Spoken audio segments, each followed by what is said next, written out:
Hello दोस्तों, स्वागत है एक बार फिर से आप सबका आपके अपने YouTube चैनल फैक्ट मूलीज पर। दोस्तों, आज हम आपको भारत के एक ऐसे व्यक्ति के बारे में बताएंगे जिसे दुनिया भर में ठगी के नाम से जाना जाता है। वहीं हॉर्स राइडिंग में वेटिंग वो सिर्फ अपने पैसे के रोक को दिखाने के लिए करता था। F1 की फाइराटा रेस उसका शौक था। देखते ही देखते उसने IPL में अपनी एक टीम भी खरीद ली। लेकिन दोस्तों, लड़कियां उसकी कमजोरी निकली। दोस्तों, हम बात कर रहे हैं विजय माल्या की। इससे लड़कियां ऐसे चिपकी रहती हैं मानो जैसे मधुमक्खियां शहद से, और वो भी गुड़ की तरह बनकर लड़कियों को अपने ऊपर मधुमक्खियों की तरह मंडराने के लिए लाखों पैसे भी देता था। और जो लड़कियां उसकी आदत में शुमार हो जाती वो उसकी जिंदगी बना देता। इसकी अय्याशी देखकर उस दौर में रहे भारतीय गवर्नर रघुराम राजन ने भी कहा था कि ये कोई बिजनेसमैन नहीं बल्कि बिजनेसमैन का चेहरा लिए एक नंबर का अय्याश है। इसने भारतीय सरकार को मोटा चूना लगाया। आज के इस वीडियो में हम आपको अय्याशों के सबसे बड़े अय्याश और भारत के सबसे बड़े गद्दारों में से एक विजय माल्या के बारे में कुछ ऐसी बातें बताएंगे जिसको सुनने के बाद आप विजय माल्या को ठग कम और उसे ठरकी ज्यादा बुलाएंगे।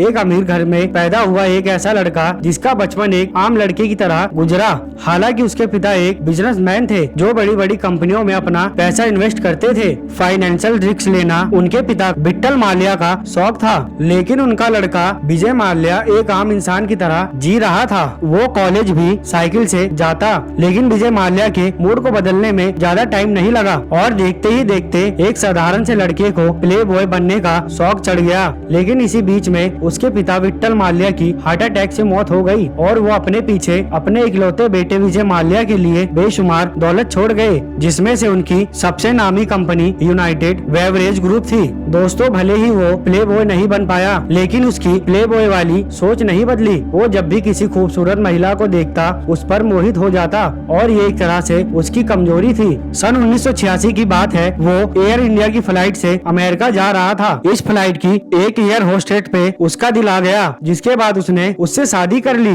इस एयर होस्टेस का नाम समीरा था, जिसके साथ विजय माल्या का सिद्धार्थ माल्या के नाम से एक बेटा भी है। और उसके बाद सन 1993 में वो एक रेखा नाम की महिला के प्यार में पड़ गया, जो एक बिजनेसमैन वुमेन होने के साथ साथ एक सोशल वर्कर भी थी। हालांकि जब रेखा से विजय माल्या ने शादी की तो विजय माल्या ने इससे पहले सिर्फ समीरा तायबाजी से ही शादी की थी। विजय माल्या की रेखा के साथ 3 लड़कियां थी। हालांकि इसके साथ ही उसे अपनी रंगीन मिजाजों के लिए भी जाना जाता था और वहीं दूसरी तरफ अपनी विला में पार्टियां करता था। विदेशों से गर्ल को बुलाता और हर वक्त विदेशी लड़कियों से घिरे रहना, यही धीरे धीरे उसकी आदत में शुमार हो गया। इसके अलावा उसका एक और चेहरा भी था। वो बेंगलुरु में जिस भी फेमस मंदिर में जाता तो बिना चप्पल के ही जाता। उसने कई तीर्थ यात्रा भी की थी। इसके अलावा वो सुर्खियों में तब आया जब उसने लंदन में टीपू सुल्तान की एक तलवार के लिए रिकॉर्ड तोड़ बोली लगाई। इतना ही नहीं, उसके बाद उसने न्यूयॉर्क में महात्मा गांधी से जुड़ी कुछ यादगार चीजों की भी रिकॉर्ड तोड़ बोली लगाई। ये सब करके वो लोगों की सहानुभूति लेना चाहता था। इन सब दिखावों के बाद लोग उसे the king of good time कहने लगे। वो इससे भी ज्यादा बुलंदियां छूना चाहता था। लेकिन इसी बीच उसे कई विदेशी लड़कियों के साथ एंजॉय करते हुए मीडिया वालों ने स्पॉट कर दिया,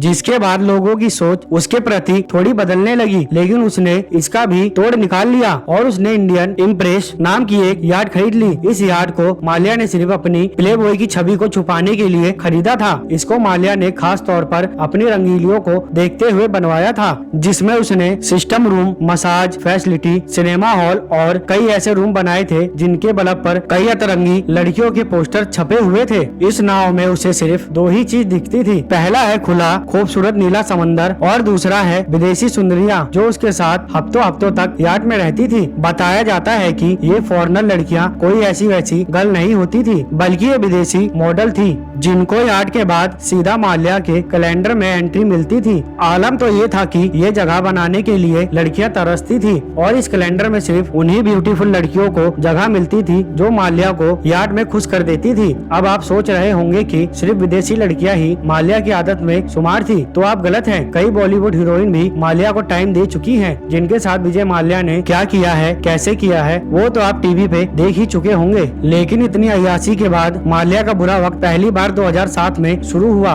जब इसने एयर डैक्सन से 550 करोड़ की डील की। इस डील में विजय माल्या की तरफ से लगा सारा पैसा कर्जा था, जो इसे 17 बैंकों से लोन के तौर पर मिला था। इसके बाद 2008 और 9 में माल्या को इससे भी ज्यादा नुकसान हुआ। हालत ऐसी हो गई कि ये किंगफिशर में काम करने वाले अपने कर्मचारियों को सैलरी तक नहीं दे पा रहा था। बताया जाता है कि इतने कर्ज में डूबने के बाद भी ना तो उसकी ठग कम हुई और ना ही उसकी अय्याशी भरी जिंदगी में कोई कमी आई। वो अभी भी लड़कियों के साथ रिलेशन बना रहा है और नई वाइफ पिंकी बनी है, जो कि एक खूबसूरत एयर होस्टेस है। इन दोनों की मुलाकात 2011 में एक फ्लाइट के अंदर हुई। लेकिन आपकी जानकारी के लिए बता दें कि 2 मार्च 2016 से विजय माल्या फरार है और इसे भारत वापस लाने के लिए सरकार तमाम कोशिश कर चुकी है, लेकिन किसी न किसी तरह से वो हमेशा बच जाता है। लेकिन हैरानी की बात तो ये है कि ये भारत से भागा कैसे, जबकि इसके खिलाफ एक नोटिस जारी था जिसमें ये भारत से बाहर नहीं जा सकता था। लेकिन इसके बावजूद भी माल्या देश से अपने साथ 55 सूटकेस लेकर भारत से लंदन भाग गया। बताया जाता है कि इसके पीछे पूरी एक ठग की टीम है, जो कदम कदम पर माल्या के लिए रास्ता बनाती रहती है।